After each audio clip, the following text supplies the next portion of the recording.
Good morning friends. Today I am going to talk about the obesity and pre-diabetic condition. मैं diet doctor RP Yadav food को as a medicine के रूप में use करके बीमारियों को ठीक करने की सलाह देता हूं। और उसी क्रम में आज हम ओबेसिटी यानी मोटापा और प्री डायबिटिक कंडीशन को अच्छे से समझने की कोशिश करेंगे। जिस तरह तुम वीडियोस देखते हो, सब्सक्राइब क्यों नहीं करते?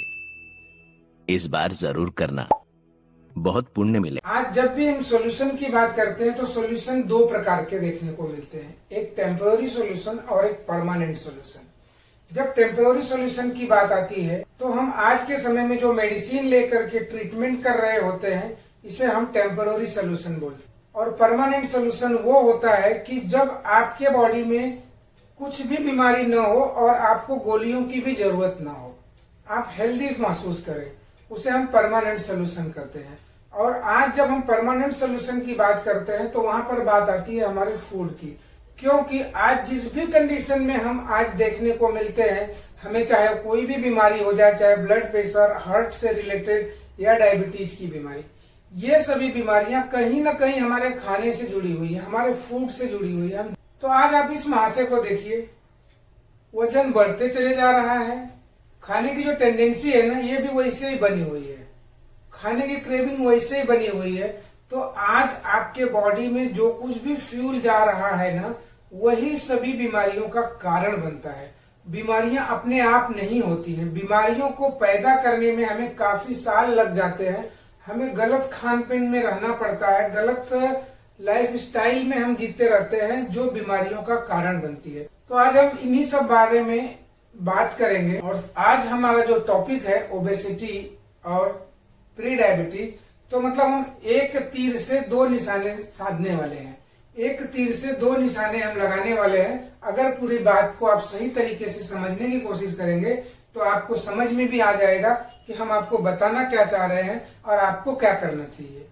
अगर आज आपको डायबिटीज नहीं भी है और आपकी शरीर, आपके बॉडी का वजन अगर पहले से बढ़ने लगा है, आप ओबेसिटी की तरफ जा रहे हैं, आप ओवरवेट की तरफ जा रहे हैं, तो आपके लिए ये वीडियो काफी फायदेमंद हो सकता है। और आप पूरे एक एक चीजों को समझने की जब कोशिश करेंगे तब आपको इस बात की रियलिटी भी समझ में आने लगेगी, आपको रियलाइज होने लगेगा कि हम कहीं ना कहीं कुछ न कुछ ऐसी गलतियां कर रहे हैं जो हमें वो कल बीमारियों की तरफ लेकर जाने वाला है या लेकर जा रहा है। तो सबसे पहले हम फूड की बात करेंगे कि फूड को हम जो लेते हैं, हम जो खाना खा रहे होते हैं, हम जो भोजन लेते हैं, ये भोजन लेने का हमारा उद्देश्य क्या है, हम क्यों खाना खाते हैं। तो जनरली आपका सवाल, आपका जवाब इस तरह से रहता है कि फूड हम एक तो टेस्ट के लिए खाते हैं, इंजॉयमेंट के लिए खाते हैं, आनंद के लिए खाते हैं, मजा नहीं आया खाने का तो फिर खाना ही क्या खाया। साथ साथ में फूड को हम एनर्जी के लिए खाते हैं, फूड लेते हैं, फूड हमें एनर्जी देता है। फूड नहीं खाएंगे, खाना नहीं खाएंगे तो हमें ताकत कहाँ से मिलेगी। ये दो ही पर्पज अक्सर लोगों से सुनने को मिलता है और ऐसा ही लोग समझते भी हैं। लेकिन आज मैं आपको बताना चाहूंगा, food is not just energy, food is the bunch of information that programme your biology. Food केवल और केवल हमारे बॉडी को एनर्जी नहीं देता है, ये बंच ऑफ इंफॉर्मेशन है। इसके अंदर इतनी सूचनाओं को लेकर के हमारे बॉडी में इंटर करता है, अलग अलग बॉडी के सिस्टम्स को, बॉडी के पार्ट्स को वो इंफॉर्मेशन देता है, किसको क्या करना है, किसको किस तरह से मैनेज करना है। ये हमारे बॉडी के पूरे बायोलॉजी को प्रोग्राम करता है।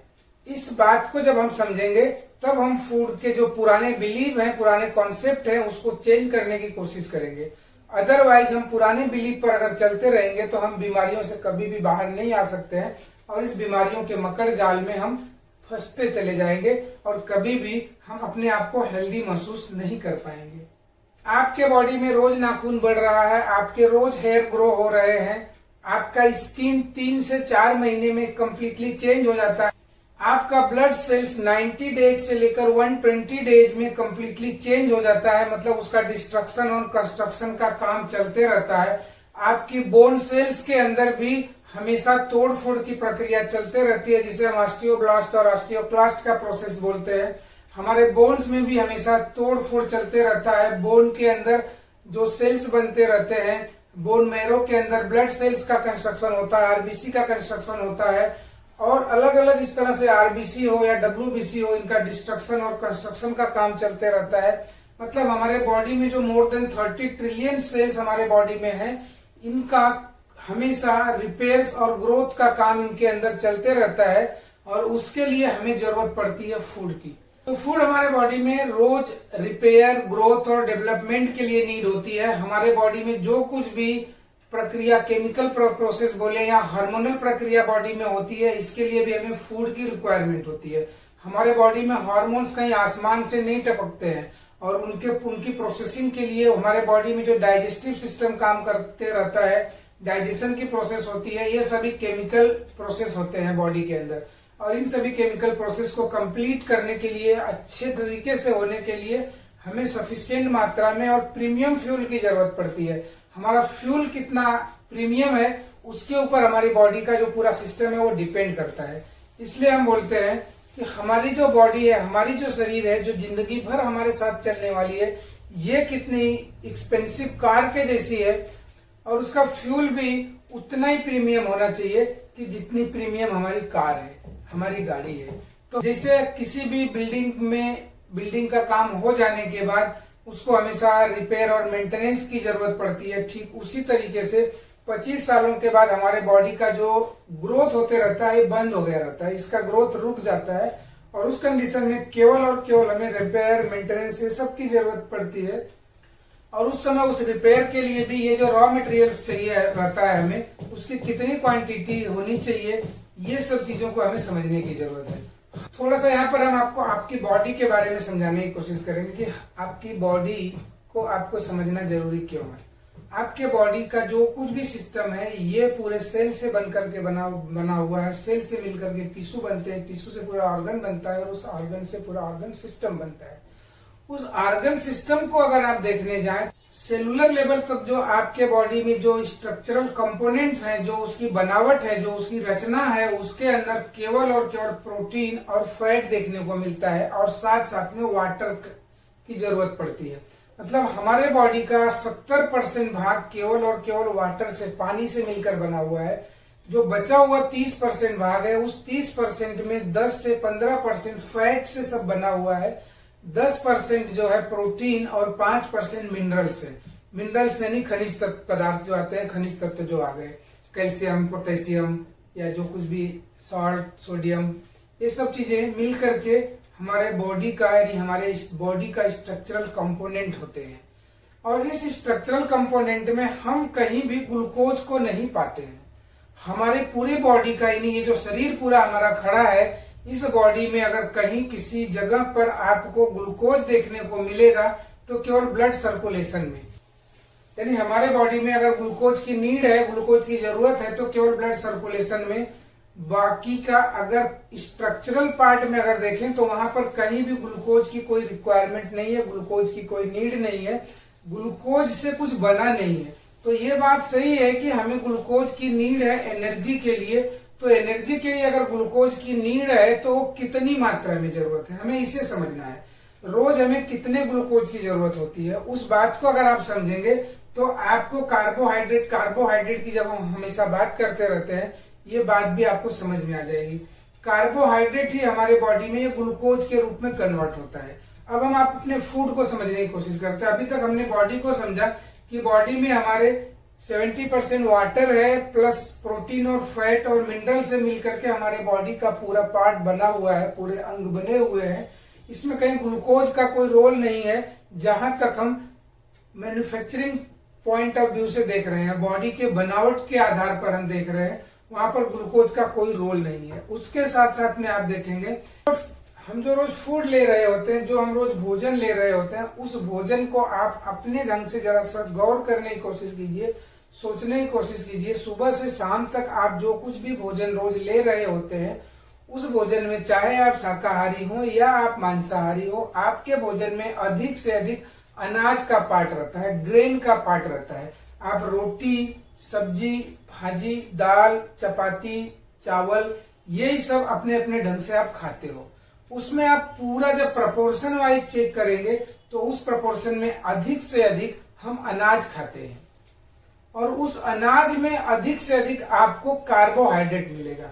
आप जो कुछ भी व्हीट राइस का परसेंटेज आप ज्यादा आपके डाइट में रहता है, इस व्हीट और राइस में आप देखेंगे कि मैक्स टू मैक्स अधिक से अधिक वहां 70 से 80% कार्बोहाइड्रेट रहता है।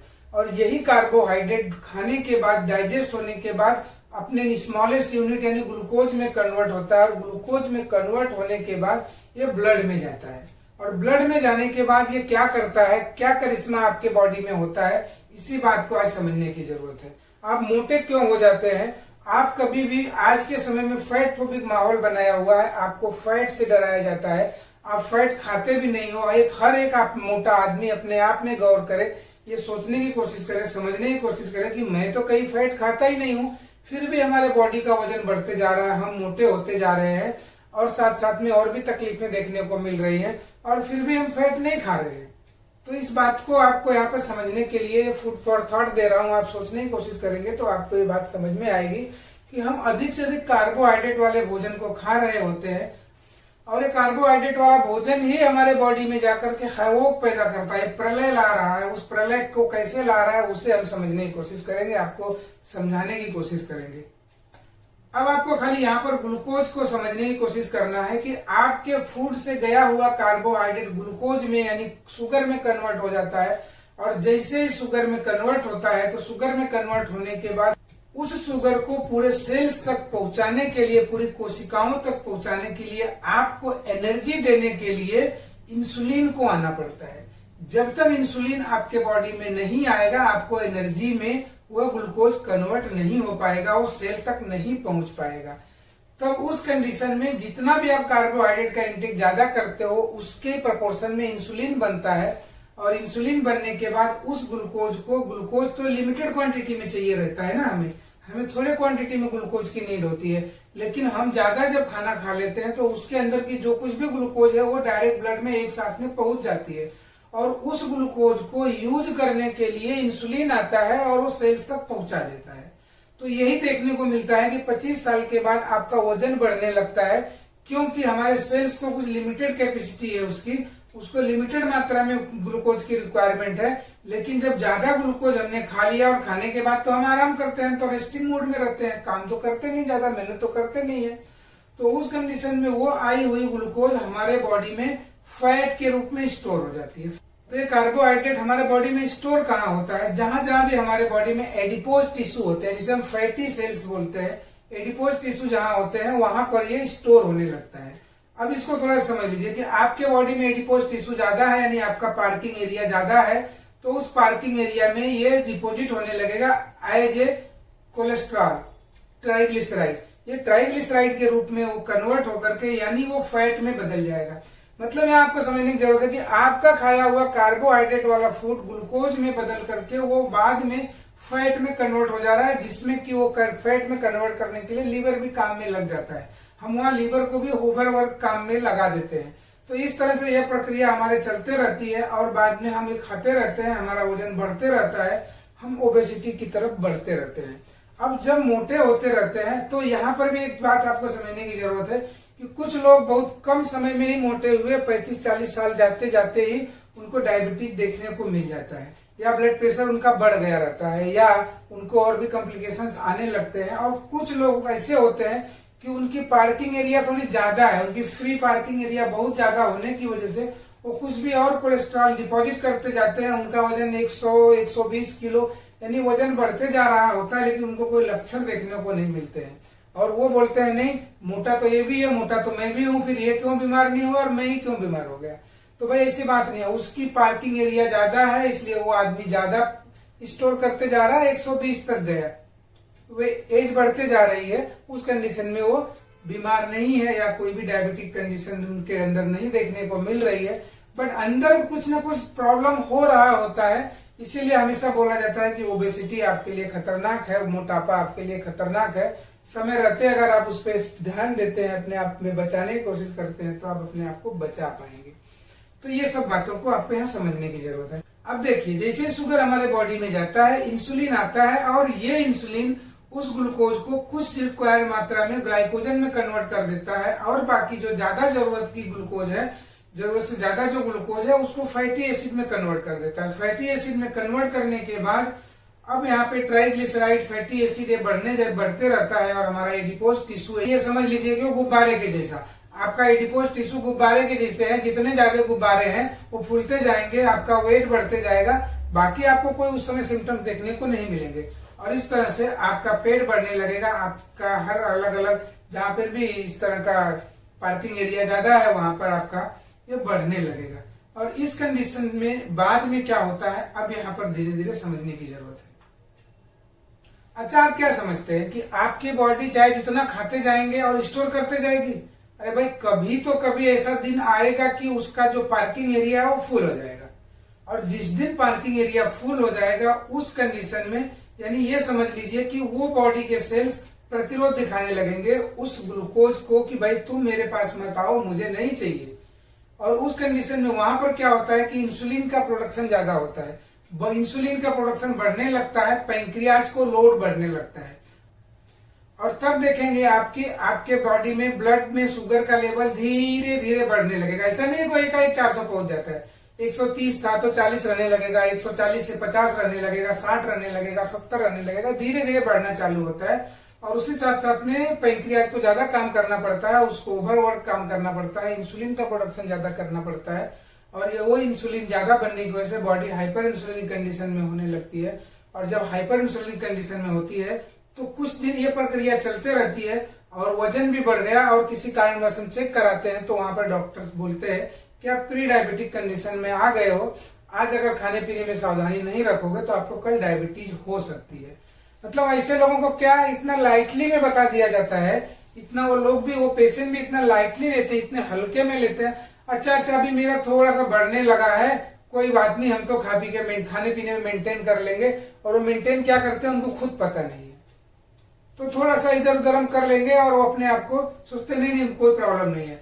लेकिन इसी समय आपको जागरूक होने की जरूरत है, इसी समय आपको समझने की जरूरत है कि जैसे आप प्री डायबिटिक स्टेज में पहुंचते हो, थोड़ा भी लेवल अगर हायर की तरफ चलने लगा, उस कंडीशन में अगर आप समय रहते अपने आप को कंट्रोल कर लेते हो, फूड को चेंज कर लेते हो, तो आने वाले समय में आप डायबिटिक कंडीशन में जाने से बच सकते हो। साथ में आप ओबेसिटी, वजन को भी धीरे धीरे कम कर लेने से आपके बॉडी में बहुत सारे चेंजेस देखने को मिलेंगे, यानी काफी फायदा आपको होगा। तो उस कंडीशन में आपको वजन कम करने की जरूरत पड़ेगी। तो इन सब चीजों को आप जब तक समझेंगे नहीं तब तक आप अपने आप में अपने भोजन में परिवर्तन नहीं ला पाएंगे। और जिस दिन आप परिवर्तन लाएंगे उस दिन आप अपने आप को ठीक कर पाएंगे। तो अब यहाँ पर देखिए कि हमारे फूड में जो कार्बोहाइड्रेट का इंटेक ज्यादा है, जब जो हम कार्बोहाइड्रेट का ज्यादा फूड ले रहे हैं, कार्बोहाइड्रेट ज्यादा खा रहे हैं, यानी शुगर वाला यानी मीठे चीजों को ज्यादा खा रहे हैं, यही शुगर हमारे ब्लड में जाकर के इंसुलिन को बढ़ा रही है, यानी इंसुलिन के लेवल को बढ़ा रही है, जिसे हम हाइपर इंसुलिनीमिया का नाम दिए अभी आपको। और साथ साथ में इंसुलिन रेजिस्टेंस की कंडीशन आती है। और जब आपके बॉडी में इंसुलिन रेजिस्टेंस हो जाता है तब देखिए यहाँ पर इस स्क्रीन के माध्यम से कि आपके बॉडी में इंसुलिन रेजिस्टेंस ज्यादा होते ही आपके बॉडी में हाइपरग्लाइसीमिया रहने लगता है, मतलब ग्लूकोज का लेवल धीरे धीरे बढ़ने लगेगा। उसके साथ साथ में हाइपरटेंशन होगा, ग्लूकोज इंटॉलरेंस होने लगेगा, ओबेसिटी होगी यानी मोटापा, इंडोथीलियल डिस्फंक्शन यानी ये हार्ट से रिलेटेड प्रॉब्लम होता है। जब आर्टरी के अंदर ब्लॉकेज होता है तो वहां पर क्लॉटिंग ज्यादा होती है और अटैक जैसी कंडीशन देखने को मिलती है। इसके बाद डिसलिपिडेमिया। तो इस तरह से हम देखेंगे कि हमारे बॉडी में जो रियल रूट ऑफ प्रॉब्लम है that is the insulin, hyperinsulinemia, insulin resistance, and all these are because of high intake of carbohydrate, high intake of sugar। और इस high intake of sugar को अगर हम control कर लेते हैं तो ये सभी पैरामीटर्स नीचे आने लगते हैं, हाइपर इंसुलिनिमिक कंडीशन से बॉडी बाहर आने लगती है। जैसे हाइपर इंसुलिनिमिक कंडीशन से आप बाहर आएंगे, आप समझ लीजिए कि इंसुलिन रेजिस्टेंस को जिस दिन आप कम करने की कोशिश कर लोगे, इंसुलिन रेजिस्टेंस को आप रिवर्स कर लोगे, तो आप हाइपरटेंशन को रिवर्स कर सकते हो, ग्लूकोज इंटॉलरेंस से बाहर आ सकते हो, आप ओबेसिटी को कंट्रोल कर सकते हो। इंसुलिन रेजिस्टेंस आपका कम हो जाने के बाद आप जितने भी ब्लड से रिलेटेड और साथ में हार्ट से रिलेटेड जितने भी प्रॉब्लम है आप उससे बाहर आ जाते हो। तो इस कंडीशन में आपको फूड को, इसलिए आपको फूड के बारे में हम हमेशा जोर दे करके बोलते रहते हैं कि फूड को आपको क्यों समझना है, फूड को क्यों रिलेट करके चलना है, फूड को क्यों कंट्रोल करके चलना है, फूड को क्यों प्रीमियम फ्यूल बनाना है। जब तक आप अपने फूड को प्रीमियम फ्यूल बना करके नहीं सब चलेंगे, आपके बॉडी में आपको बीमारियां फिर बढ़ते रहेंगे और अपने आप को आप कंट्रोल नहीं कर पाओगे। अब नेक्स्ट चलते हैं। तो क्या इसे हम समय रहते समझ सकते हैं? जी हाँ, इसे आप समय रहते समझ सकते हैं। समय रहते समझने के लिए आप समझिए कि जैसे आपका वेट बढ़ने लगा, आप यहाँ पर इस चार्ट के माध्यम से आप देखिए कि आपका हाइट अगर 5 फुट 4 इंच है और आपका BMI 24 को देखेंगे तो आपका वेट 65-66 kg के आसपास आना चाहिए। लेकिन यहाँ पर अगर वेट आपका जैसे बढ़ने लगता है और साथ साथ में आप उस समय कोलेस्ट्रॉल चेक करेंगे तो कोलेस्ट्रॉल बढ़ा हुआ मिलेगा, तो आपको ये इंडिकेशन देता है कि आप हाइपर इंसुलिनिक कंडीशन में चल रहे हैं और आपको वहां पर सावधान रहने की जरूरत है। तो इस तरह से आप एक एक चीजों को मॉनिटर कर सकते हैं। तो यहाँ पर आपको थोड़ा सा ब्लड ग्लूकोज लेवल को भी समझने की जरूरत पड़ेगी। ब्लड ग्लूकोज लेवल अगर स्टैंडर्ड अगर मानदंड को समझते हैं हम, तो फास्टिंग में 70 और 80, 70, 75, 80 के लेवल में ही रहना चाहिए। होता क्या है कि हमें पैरामीटर्स 110 तक दिखाया जाता है, 100 तक, तो हम हमेशा हायर लेवल को ही अपने को नॉर्मल पकड़ कर चलते हैं। तो ऐसा नहीं है। अब आप समझिए कि आपके बॉडी में जब थोड़ी थोड़ी गड़बड़ियां चल रही होती हैं, थोड़े थोड़े खटपट बॉडी में चल रही होती है, उस समय आपका फास्टिंग ब्लड शुगर 70 से 80 की तरफ जाता है, 80 से 85 की तरफ जाता है, 90 की तरफ जाता है, और ये प्रक्रिया होने में भी कई साल लग जाता है और उस कंडीशन में हमें कुछ समझ में नहीं आता है। तो मतलब ब्लड में अगर शुगर का लेवल 70 से 80 पहुंचने लगा, 80 से 90 गया, 90 से 100 गया और तब जाकर के ये प्रक्रिया लंबे समय तक चलती है और धीरे धीरे फिर हम प्री डायबिटिक कंडीशन में आते हैं। और प्री डायबिटिक भी हम कब आते हैं? 99 तक भी अगर आपका शुगर है तो डॉक्टर आपको बोलेगा आप नॉर्मल है, और जैसे 100 को क्रॉस किया तो आप प्री डायबिटिक कंडीशन में आ गए। तो मतलब ये एक पॉइंट की काउंटिंग आपको नहीं करने की जरूरत है। आप ये देखिए कि जैसे आप हायर लेवल की तरफ जाने लगे, आपका कोलेस्ट्रॉल बढ़ने लगा, आपका वजन बढ़ने लगा, उस कंडीशन में आप हाइपर इंसुलिनिक कंडीशन में आपके बॉडी में इंसुलिन रेजिस्टेंस डेवलप होना चालू हो गया है। तो इसको हम समय रहते समझ सकते हैं। समय रहते अगर पकड़ लेते हैं तो हम आने वाले समय में भी अपने आप को बचा पाते हैं। इसके साथ साथ में होता क्या है कि जब ये 125 से ऊपर जाता है तब हमें डायबिटीज का ठप्पा लगाया जाता है। अगर 120 भी आया ना तो हम तो बड़े अच्छे हैं। इस बात को भी आपको समझने की जरूरत है। 120 में आपको इतना खुश होने की जरूरत नहीं है। आपको ये हमेशा देखना है कि अगर मानदंड जो बनाया गया है, अगर लोवेस्ट 70 to 110 है और पीपी शुगर अगर 100 to 130, 140 है, तो लोवेस्ट को हम क्यों ना पकड़े स्टैंडर्ड। लोवेस्ट को अगर आप स्टैंडर्ड पकड़कर चलेंगे तो आप अपने आप को सेव कर पाएंगे, बचा पाएंगे। और आप हमेशा हायर की तरफ जाकर के पकड़ने की कोशिश करेंगे, समझने की कोशिश करेंगे कि नहीं 140 तक भी तो हमें ठीक रहेगा, तभी हम अच्छे हैं, तब तक हम ठीक हैं। तो ऐसा नहीं है। जो मानदंड बनाया गया है ना, उसके नीचे वाले लेवल को ही पकड़कर आप चलेंगे तो आप हेल्दी रह पाएंगे, आप स्वस्थ रह पाएंगे, आप ठीक रह पाएंगे। इस बात को यहाँ समझने की आपको जरूरत है। इसके अलावा आप चेक करेंगे कि लीवर अगर फैटी लीवर की कंडीशन में जा रहा है तो वहां पर भी ये इंडिकेशन देता है कि आपके बॉडी में हाइपर इंसुलिनिक कंडीशन बन रही है। साथ साथ में आप स्क्रीन पर दिए हुए कुछ साइंस को आप देखेंगे तो आपको बराबर से समझ में आ जाएगा कि हाइपर इंसुलिनिक कंडीशन यानी डायबिटीज होने के पहले के ये सभी लक्षण अगर कुछ भी दिखने लगे हैं तो वहां पर भी आपको इस बात से पकड़ में आना काफी आसान हो जाएगा कि आप प्री डायबिटिक कंडीशन में जा रहे हो और साथ साथ में बाद में आपको कभी न कभी डायबिटीज भी होने वाली है। तो कुछ और अगला साइन हम आपको इस स्क्रीन के माध्यम से बताएंगे, जो देखने के बाद आपको इससे इस बात की क्लैरिटी आपको भी हो जाएगी कि आने वाले समय में हम प्री डायबिटिक में हैं या आ रहे हैं या हम डायबिटिक कंडीशन में जा रहे हैं। ये सब बातें भी आपको धीरे धीरे समझ में आने लगेगी। जहां से हम गर्दन को मोड़ते हैं उस क्रीज पर आप देखेंगे कि इस तरह से चेंजेस देखने को मिलेगा, जिसे हम अकेंथियोसिस निग्रिकन्स बोलते हैं। इस तरह से चेंजेस बॉडी में देखने को मिलेंगे और साथ में दूसरे बॉडी पार्ट्स में भी आपको इस तरह के चेंजेस देखने को मिलेंगे। और इससे आप रिलेट करके समझ सकते हैं, आपके आंख के पास, आंख के नीचे इस तरह से स्पॉट्स, ब्लैकिश ब्लैकिश स्पॉट्स देखने को मिलेंगे। तो इस तरह के सभी साइंस, जैसे कि स्किन में चेंजेस हो जो या रैसेस हो या टैग की बात हमने बताया अभी आपको, ये अगर कुछ भी कहीं भी आपको देखने को मिल रहा है, आप भले ही आपको कोई सिम्टम दूसरा और नहीं है, तो आपको ये समझ में आ जाना चाहिए कि हम हाइपर इंसुलिनिक कंडीशन में, इंसुलिन रेजिस्टेंस की कंडीशन में अब धीरे धीरे आगे बढ़ रहे हैं।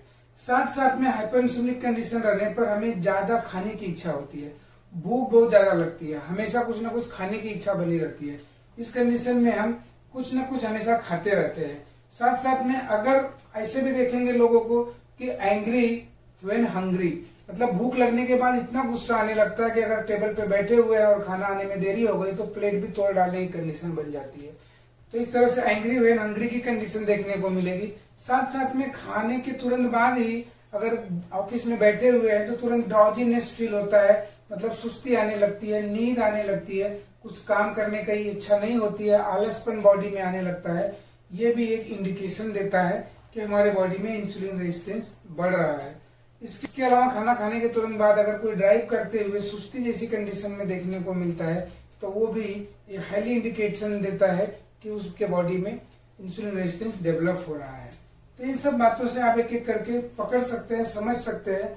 और साथ में अब भी खाना खाया 2 घंटे भी नहीं हुए, लेकिन दिमाग में इस तरह से थॉट चालू हो जाते हैं कि अगला नेक्स्ट क्या है, अगला कहाँ टारगेट, मतलब इस तरह का टारगेटिंग चालू हो जाती है, कब क्या खाना है, अभी क्या मिलेगा, कहाँ क्या मिलेगा, कहाँ कैसा मिलेगा, कहाँ कौन सी चीजें बढ़िया मिलती हैं। ये सब खाने के बारे में भी हमेशा थॉट्स आते रहते हैं। तो ये सभी बातें भी हमें इंडिकेट करती है कि हमारे बॉडी में इंसुलिन रेजिस्टेंस डेवलप हो रहा है। इन सभी चीजों को पकड़ने के साथ साथ में एक ब्लड टेस्ट करके भी आप जानकारी निकाल सकते हैं कि क्या रियल में हमारे बॉडी में इस तरह के चेंजेस हो रहे हैं, जिसे हम हुमा IR टेस्ट बोलते हैं, जिसे हम 12 घंटे की फास्टिंग के बाद ग्लूकोज और इंसुलिन दोनों को साथ में चेक करते हैं। और वहां पर हम ग्लूकोज और इंसुलिन को मल्टीप्लाई करके 405 से डिवाइड कर देते हैं, तो जो फिगर आता है उस फिगर से हम रिलेट कर सकते हैं कि हाइपर इंसुलिनिक कंडीशन है या नहीं है। अगर ये फिगर 1.49 से ऊपर आ रहा है, मतलब ये 1.5 से ऊपर आ रहा है, और जितना ज्यादा ऊपर आ रहा है उतना हाईली इंडिकेशन दे रहा है कि उतनी ज्यादा आपके बॉडी में इंसुलिन रेजिस्टेंस डेवलप हो चुका है या हो रहा है। साथ में हम HbA1c टेस्ट करके भी ये मालूम कर सकते हैं कि हमारे बॉडी में ग्लाइकेशन किस लेवल तक हो रहा है, हमारे बॉडी में डैमेज किस तरह से हो रहा है, जिसके आधार पर भी ये मालूम हो जाता है। HbA1c लेवल भी अगर हायर की तरफ रहने लगा, बढ़ा हुआ रहने लगा, तो वो भी इंडिकेशन देता है कि इंसुलिन रेजिस्टेंस की कंडीशन आपके बॉडी में बन रही है। और डायबिटिक कंडीशन होने के बाद तो रियल में ज्यादा ही रहने लगता है। तो इस तरह से आपने देखा कि आपके बॉडी में फूड किस तरह से इंसुलिन रेजिस्टेंस को बढ़ा रहा है, और वही इंसुलिन रेजिस्टेंस हमें अलग अलग मेटाबॉलिक डिसऑर्डर्स या मेटाबॉलिक के नाम से जानी जाने वाली सभी बीमारियों की तरफ लेकर जा रहा है। और इस पूरे सेशन में आपने देखा होगा कि एक तरफ आपने सेल को ओवरलोड काम दे दिया है और दूसरी तरफ पैंक्रियाज को भी ओवरलोड काम दे दिया है, पैंक्रियाज को भी काम पे लगा दिया है। और ये दोनों जब कंटिन्यू पूरे लाइफ ओवरलोड काम करते रहेंगे, अगर वहां पर आप गोलियों के माध्यम से इनको ओवरलोड काम देते रहोगे तो गोलियां भी किस हद तक आपके बॉडी को कंट्रोल में रख पाएंगी, ठीक रख पाएंगी। इसीलिए हम हमेशा बोलते हैं कि आपको डाइट की तरफ जाना है। डाइट पे क्यों जाना है? क्योंकि इस लोड को, इस ओवरलोड को कम करना है। इस ओवरलोड को कम किया जा सकता है। और उस ओवरलोड को कम कैसे किया जा सकता है? जैसे हमने बताया कि आपके डाइट में अधिक से अधिक कार्बोहाइड्रेट का इंटेक ज्यादा हो रहा है। उस कार्बोहाइड्रेट के इंटेक को अगर आप कम कर देते हो तो कार्बोहाइड्रेट के इंटेक को कम करते ही ग्लाइसेमिक लोड कम हो जाता है, तो बॉडी में ग्लूकोज का इंटेक कम हो जाएगा। और ग्लूकोज कम जाएगा तो इस तरह से सेल को भी लोड कम होगा और पैंक्रियाज को भी लोड कम होगा। और इस लोड को कम करते हुए हम सिस्टमिक तरीके से, सही तरीके से डाइट को अगर फॉलो करते हैं, उस सिस्टम को और अच्छे से समझ लेते हैं, तो हम पूरे लाइफ में हेल्दी रह सकते हैं। और अगर डायबिटीज हो भी गई है या हम प्री डायबिटिक से लेकर डायबिटिक कंडीशन को रिवर्स कर सकते हैं। तो अगर फैटी लिवर हुआ है तो वो भी रिवर्स हो सकता है, यानी इंसुलिन रेजिस्टेंस रिवर्स हो सकता है। तो इसी आधार पर हम बोलते हैं कि आपकी डायबिटीज भी रिवर्स हो सकती है। लेकिन वो करने के लिए आपको सीखना पड़ेगा, समझना पड़ेगा, आपको अपना बिलीफ सिस्टम चेंज करना पड़ेगा, तैयार आपको होना पड़ेगा। और इसके साथ साथ में फिलहाल आप अगर हमारा एजुकेशन नहीं भी लेते हैं, आप डीप में नहीं भी समझने की कोशिश करते हैं, तो भी आप थोड़ा थोड़ा भी चेंजेस अगर हमारे बताए हुए सिस्टम से आप करते हैं तो भी आपको काफी फर्क देखने को मिलेगा। तो आपके मन में ये सवाल अभी आना स्वाभाविक हो चुका होगा कि आखिर हम खाएं क्या। बात यहीं पर अटकती है और यही समझने की भी जरूरत पड़ती है कि हमें खाना क्या है, हम खाएं क्या, हमें क्या खाना चाहिए। तो यहाँ पर हम थोड़ी सी आइडिया आपको हम देने की कोशिश करेंगे और इसके बेस पर भी अगर आप चलने की कोशिश करते हैं तो आप अपने आप को कंट्रोल कर पाएंगे। यहाँ पर आपको सबसे पहले आपको लो कार्ब या लो ग्लाइसेमिक लोड वाली डाइट पर जाना पड़ेगा। और लो ग्लाइसेमिक लोड की डाइट पर जब हम जाएंगे तो हमें समझना पड़ेगा कि कौन से फूड में कार्बोहाइड्रेट कम है, यानी उसका ग्लाइसेमिक लोड कम है, और कौन से फूड का ग्लाइसेमिक लोड ज्यादा है। तो यहाँ पर आप देख सकते हैं कि इस लो कार्बोहाइड्रेट वाले इंग्रेडिएंट्स या फूड कौन कौन से हैं। वेजिटेबल्स, इसमें लो कार्बोहाइड्रेट है, इसको हम अधिक से अधिक खा सकते हैं। नट्स एंड सीड्स को हम ज्यादा यूज कर सकते हैं। फैट वाले प्रोडक्ट्स, फैट वाले फूड्स हम अगर खाते हैं तो हमें कोई दिक्कत नहीं, कोई डरने की जरूरत नहीं है। फैट हमारे बॉडी में डायरेक्ट जाके नहीं चिपकता है। साथ साथ में हम प्रोटीन के इंटेक को बढ़ा देते हैं। मतलब हमारा अगर हम जो कैलोरी पर्पज से भी जा रहे होते हैं तो उस कैलोरी पर्पज से भी आप देखेंगे कि उस कैलोरी के परसेंटेज को अगर आप कार्बोहाइड्रेट को कम करके प्रोटीन का इंटेक बढ़ा करके फैट के इंटेक को बढ़ा करके उसको फुलफिल कर लेते हैं तो वहां पर आप सेल को दिए हुए लोड से बचा सकते हैं। आप इंसुलिन के लिए जो पैंक्रियाज पे जो बर्डन बढ़ रहा था, जो लोड दे रहे थे, वो कार्बोहाइड्रेट को कम करके आप अपने आप में उसको कंट्रोल में ला सकते हैं। इसके अलावा कुछ सिलेक्टेड फ्रूट्स भी होते हैं जिसका ग्लाइसेमिक लोड काफी कम होता है, ऐसे फ्रूट्स को भी हम यूज कर सकते हैं।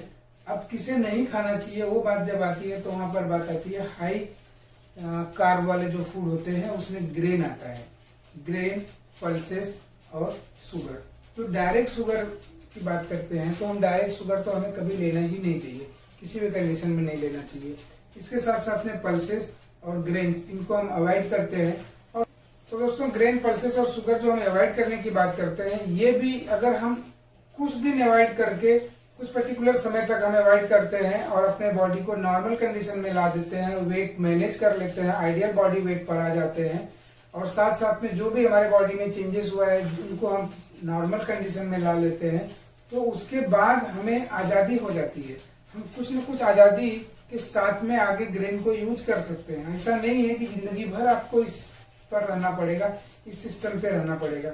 आप जो कुछ भी बॉडी के अंदर जो परिवर्तन हो चुका है, जो डैमेज की तरफ लेकर जा रहा है, जो बीमारियों की तरफ लेकर जा रहा है, उस कंडीशन से जिस दिन आप बाहर आ जाएंगे उसके बाद आपको आजादी मिलती है अपने ढंग से खाने की, उस सिस्टम को आपको समझकर चलने की, और उसको समझकर चलते हैं तो आप आने वाले समय में भी आप खाने का भी आनंद लेंगे और साथ साथ में अपने लाइफ का भी आनंद लेंगे। तो दोस्तों इस वीडियो के माध्यम से मैं उम्मीद करता हूं कि आप अधिक से अधिक सीखने की कोशिश करेंगे और सीख करके अपने लाइफ में चेंज लाने की, अपने लाइफ में परिवर्तन लाने की कोशिश करेंगे, ताकि आप ओबेसिटी या प्री डायबिटिक कंडीशन से आप बाहर आ सकें। आने वाले समय में आपको हाइपरटेंशन जैसी कंडीशन, डायबिटीज जैसी कंडीशन या हार्ट अटैक जैसी कंडीशन देखने को न मिले। और दोस्तों जब ये करेंगे आप ना, तो इससे किसी दूसरे का भला नहीं होगा, इससे भला सबसे पहले आपका होगा और बाद में आपकी फैमिली का होगा। तो इसके लिए भी आपको करने की सलाह मैं देता हूँ और आप करिए। साथ में आपको अगर किसी प्रकार की कोई दिक्कतें लगती है, कुछ जानकारी लेना चाहते हैं, तो आप मुझे मेरे दिए हुए नंबर पर कांटेक्ट कीजिए। जिस तरह तुम वीडियोस देखते हो, सब्सक्राइब क्यों नहीं करते? इस बार जरूर करना, बहुत पुण्य मिले।